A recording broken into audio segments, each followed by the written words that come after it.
नमस्कार. सारंग रेसिपीमध्ये तुमचं सगळ्यांचं पुन्हा एकदा स्वागत आहे. आज आपण आता एक थंडगार अशी रेसिपी बघणार आहे. आता उन्हाळा पण थोडा थोडा जाणवू लागलेला आहे. त्यामुळं आईस्क्रीम थंड असं खाण्याची खूप इच्छा असते सगळ्यांना. त्याचं पण असंच थंडगार ब्रेडचं कस्टर्ड कसं करायचं ते बघणार आहे. तुम्ही त्याला शाही तुकडा म्हणला तरी चालेल. काही काही जण शाही तुकडा म्हणतात, काही काही जण ब्रेड पुडिंग म्हणतात. तर आपण आज त्याला ब्रेड कस्टर्ड कसं करायचं ते बघूया. खूप छान लागतं. लहान मुलांपासून मोठ्यांपर्यंत सगळ्यांना आवडतं. तर आपण आता त्यासाठी पहिल्यांदा साहित्य काय काय लागते ते बघूया. इथे मी अर्धा लिटर दूध घेतलेलं आहे. दूध मी गरम करून घेतलेलं आहे पहिल्यांदा. तुम्ही वापरताना म्हशीचं दूध वापरा. जर तुमच्यात म्हशीचं वापरत नसेल तर तुम्ही गाईचं दूध वापरलं तरी चालेल. तर अर्धा लिटर मी म्हशीचं दूध घेतलेलं आहे. एक ब्रेड घेतलेला आहे मी. तो पूर्ण त्याच्या कडा कट करून असे चौकोन चौकोन तुकडे करून घेतलेले आहेत मी. परत 2 चमचे मी मोठे 2 चमचे मोठे भरून कस्टर्ड पावडर घेतलेले आहे. तुमच्याकडे ज्या फ्लेवरचं कस्टर्ड पावडर असेल तुम्ही ते वापरलं तरी चालेल. तूप घेतलेलं आहे मी. तुम्ही इथं तेल पण यूज करू शकता. जर तुमच्यात तूप खात नसतील तर तुम्ही तूपच्या ऐवजी तेल वापरा. कारण का आपल्याला हे ब्रेडचे तुकडे तळायचे तुपात, म्हणून मी तूप घेणार आहे. तर तुम्ही तेल वापरलं तरी चालेल. परत 1 वाटी मोठी साखर घेतलेली मी. आता तुमच्यात गोड कसं खातात त्या पद्धतीने तुम्ही साखर कमी जास्त करा. आणि सजावटीसाठी ड्रायफ्रुट्स घेतलेले आहेत. तर आता आपण काय करायचं आहे, पहिल्यांदा दूध आहे ना ते तापवून घ्यायचं आहे आणि त्यात आपल्याला कस्टर्ड घालून शिजवून घ्यायचं पहिल्यांदा. तर आता मी पहिल्यांदा तापवून घेतो व्यवस्थित. तर आता आपण एका साईडला दूध तापत ठेवलंय. तर आपण पहिल्यांदा काय करायचं, हे कस्टर्ड जे आहे ना त्यात थोडंसं पाणी घालून आपल्याला पेस्ट करून घ्यायची. तुम्ही दूध जरी वापरलं तरी चालेल, मी पाणी वापरणार आहे. जेणेकरून काय होईल, आपण त्यात टाकताना त्यात कुठल्याही गुठळ्या होणार नाही. पातळ अशी पेस्ट करून घ्यायची आपल्याला. म्हणजे काय होईल, आपण ती दुधात टाकली की ती व्यवस्थित मिक्स होईल. नाही तर काय होईल, आपण नुसती पावडर टाकली तर ती त्याच्या गुठळे होण्याची शक्यता असते. त्यामुळे तुम्ही दुधात नाही तर पाण्यात मिक्स करून टाकली तरी चालणार आहे. 2 चमचे भरून अर्धा लिटर दुधाला 2 चमचे कस्टर्ड पावडर घ्या. मला वाटतं कस्टर्ड पावडरच्या त्या बॉक्सवरती मेजरमेंट लिहिलेलं असतं, जर तुम्ही पहिल्यांदाच करत असाल तर. तर आपण काय करायचंय, दूध बघा तापत आलेलं आपलं. मी ऑलरेडी तापून घेतले त्यामध्ये गरम झालेले. तर आपण त्यात कस्टर्ड पावडर टाकून घ्या उकळ यायच्या आधी. हा का, असं घट्टसर असं होतं ते व्यवस्थित. आता आपण त्यात याच टायमिंगला साखर टाकून घ्यायची. मी 1 वाटी साखर घेतली. अंकात थंड पदार्थ हा गोडीला जरा कमीच लागतो, त्यामुळे तो करताना गोड जास्तच करायचा, म्हणजे तो व्यवस्थित बॅलन्सिंग होतो.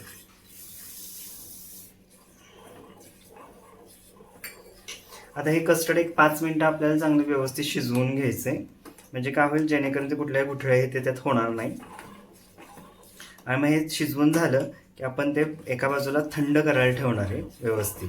कारण का थंड झाल्याशिवाय आपल्याला ते ब्रेड कस्टर्ड व्यवस्थित सेट करता येणार नाही फ्रीजला. त्यामुळे तुम्ही लक्षात ठेवा, घेताना आपण थंड करूनच घ्यायचं आहे. आता मी 5 मिनिटं कस्टर्ड बघा, एक 10 मिनिटं मी चांगलं व्यवस्थित शिजवून घेतलेलं आहे. अगं असं घट्टसर असं झालेलं आहे. तर आपण आता गॅस बंद करणार आहे आणि ते आपण थंड करून घेणार आहे व्यवस्थित. तर आता आपण कस्टर्ड एका साईडला थंड करायला ठेवलेलं आहे. तर आता आपण पॅन ठेवलेला आहे. तर आपण तूप टाकून घेऊया. आपण एक एक पाव त्यात सोडूया. मीडियम फ्लेमवरती गोल्डन ब्राऊन चांगले आपल्याला तळून घ्यायचे.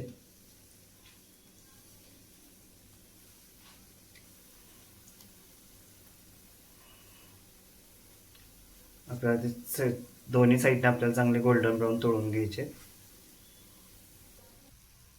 बघा, आपले सगळे ब्रेडचे तुकडे हे असे गोल्डन ब्राऊन आपल्याला तळून घ्यायचे. तर आता मी सगळे पहिल्यांदा व्यवस्थित गोल्डन ब्राऊन तळून घेतो. तोपर्यंत आपलं कस्टर्ड पण थंड होतंय. मग आपण ते फ्रीजमध्ये सेट कसं करायचं ना, ते भांड्यात आपण कसं लावायचं तुम्हाला दाखवतो मी. तर आपण सगळ्यात पहिल्यांदा पावाचे तुकडे हे असे तळून घेऊया. आता आपलं कस्टर्ड पण थंड झालेलं आहे. आपण ब्रेडचे तुकडे पण बघा, मी असे तुपात सगळे असे खरपूस असे तळून घेतलेले आहेत. तर आपल्याला काय करायचं आहे, त्यात आपण ते कस्टर्ड एका बाउल्समध्ये किंवा एखादा पसरट भांड्यात व्यवस्थित सेट करायचं आहे. आणि मग ते आपण फ्रीजला ठेवायचे. आणि फ्रीजला चांगलं चिल झालं किंवा आपण ते खायचं आहे. तर आपण आता सेटिंग करूया. तर आपण काय करायचं आहे, पहिल्यांदा ब्रेडचे जे तुकडे आहेत ना तसे खाली लावून घ्यायचे. तुम्ही पसरट जरी भांडं घेतलं तरी चालणार आहे तुमच्याकडे असेल तर. आता माझ्याकडे हा बाउल्स होता तेव्हा मी हा वापरणार आहे. तुपात चांगले खरपूस असे तळून घ्यायचेत आपल्याला. आणि आपल्याला त्याच्यावरनं थोडं थोडं कस्टर्ड टाकायचे. कस्टर्ड चांगलं थंड होऊन द्यायचं आहे. गरम असताना आपण वापरायचं नाही. नाहीतर काय होईल, पूर्ण जे ब्रेड आहेत ना तसं चिकलागच होतील, आपल्याला तसं नको आहे. आपल्याला व्यवस्थित खाता येतील असं पाहिजे, त्यामुळं थंड करूनच घ्यायचे आपल्याला कस्टर्ड. आता आपण पावाचे पण तुकडे त्यावर लावून घेऊया.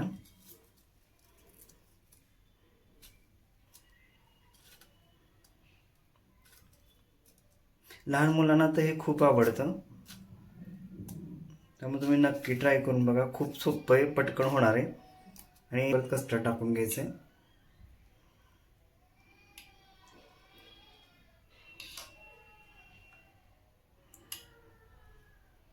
हे कस्टर्ड पूर्ण त्या पावात मुरतं व्यवस्थित.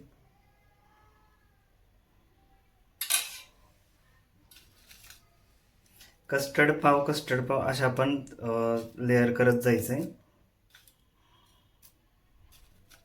ह्यात पूर्ण कस्टर्ड टाकून घेतले. आता आपण वरती गार्निशिंगसाठी ड्रायफ्रुट्स टाकायचे.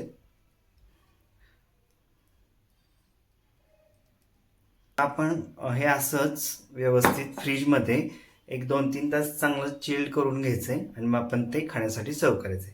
तर आता मी फ्रीजला ठेवून देतो, मग आपण ते खाण्यासाठी सर्व करूया. थंडगार असं ब्रेड कस्टर्ड खाण्यासाठी तयार आहे. तुम्ही नक्की ट्राय करून बघा. खूप सोपी आहे, पटकन होणारी रेसिपी आहे आणि संध्याकाळच्या वेळेला खाण्यासाठी खूप चांगलं आहे. तुम्ही नक्की ट्राय करून बघा आणि मला कमेंट्समध्ये सांगा कशी झालेली आहे. आणि घरगुती साहित्यातच होणारी रेसिपी आहे. तुम्हाला जर माझी ही ब्रेड कस्टर्डची रेसिपी जर आवडली असेल तर माझी रेसिपी लाईक करा.